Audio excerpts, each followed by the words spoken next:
নমস্কার বন্ধুরা, অনুশ্রী হোম রান্নাঘরে সবাইকে স্বাগত। আজ আবারও আপনাদের সামনে চলে এসেছি আরও একটি রেসিপি নিয়ে। আজকের রেসিপিটা হলো হাঁসের ডিমের কষা। বন্ধুরা, আমি অনেক দিন কোনো ভিডিও দিতে পারিনি, তার জন্য সবার কাছে আগের থেকে ক্ষমা চেয়ে নিচ্ছি। তাহলে হাঁসের ডিমের কষা আমি কিভাবে বানাই, চলুন আমার সাথে থেকে পুরো ভিডিওটা দেখতে থাকুন। ও ভালো লাগলে একটা লাইক, কমেন্ট ও শেয়ার করবেন। আর আমার চ্যানেল নতুন বন্ধু হয়ে থাকলে অবশ্যই চ্যানেলটা সাবস্ক্রাইব করবেন।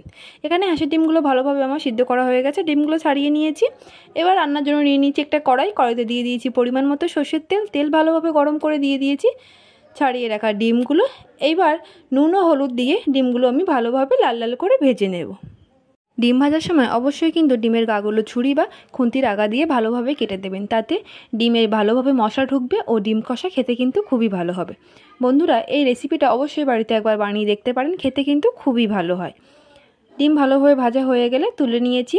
একই কড়াই দিয়ে দিয়েছি আর একটু পরিমাণ তেল আর একটু গরম করে নিয়ে দিয়ে দেবো ফোড়নের জন্য জিরে। ফোড়ন হালকা একটু ভেজে নিয়ে তারপরে দিয়ে দেবো পেঁয়াজ কুচি। এখানে আমি মিডিয়াম সাইজে 3টে পেঁয়াজ দিয়েছি। পেঁয়াজটাকে ভালোভাবে একটু নরম করে নেব ও হালকা করে একটু ভেজে নেব। তারপরে দিয়ে দেবো রসুন বাটা দিয়ে ভালোভাবে একটু কষিয়ে নেবো, যাতে রসুনের কাঁচা গন্ধ চলে যায়। আদা বাটা দিয়ে দিয়েছি, দিয়ে আরও ভালোভাবে একটু কষিয়ে নেব। পেঁয়াজ, রসুন ও আদা বাটা দিয়ে ভালোভাবে মশলা কষিয়ে নেব, যাতে মশলা থেকে ভালোভাবে তেল ছাড়ে। তারপরে দিয়ে দেবো জিরে বাটা দিয়ে আর একটু মশলা কষিয়ে নেব। মশলা যত বেশি ভালো করে কষাবো, ডিমের কষা খেতে কিন্তু ততই ভালো হবে।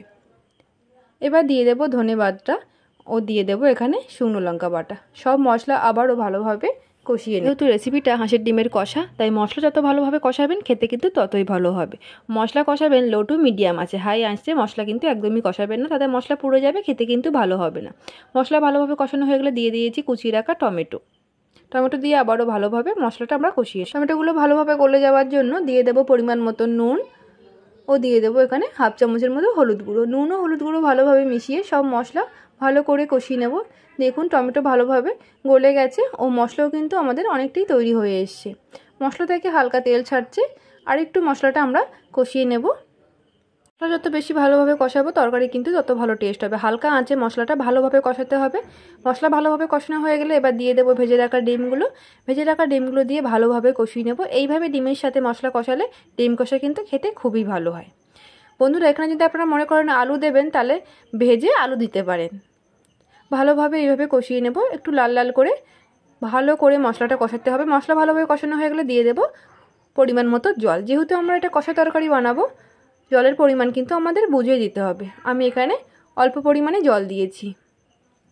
জল দিয়ে জলটাকে ভালোভাবে শুকিয়ে নিয়েছি। তৈরি হয়ে গেছে আমাদের আজকের রেসিপি হাঁসের ডিমের কষা। গরম গরম ভাতের সাথে পরিবেশন করুন আজকের রেসিপিটা আপনাদের যদি ভালো লাগে তাহলে অবশ্যই লাইক, কমেন্ট ও শেয়ার করবেন। পারলে আমার চ্যানেলটি সাবস্ক্রাইব করবেন। সবাই ভালো থাকবেন, সুস্থ থাকবেন।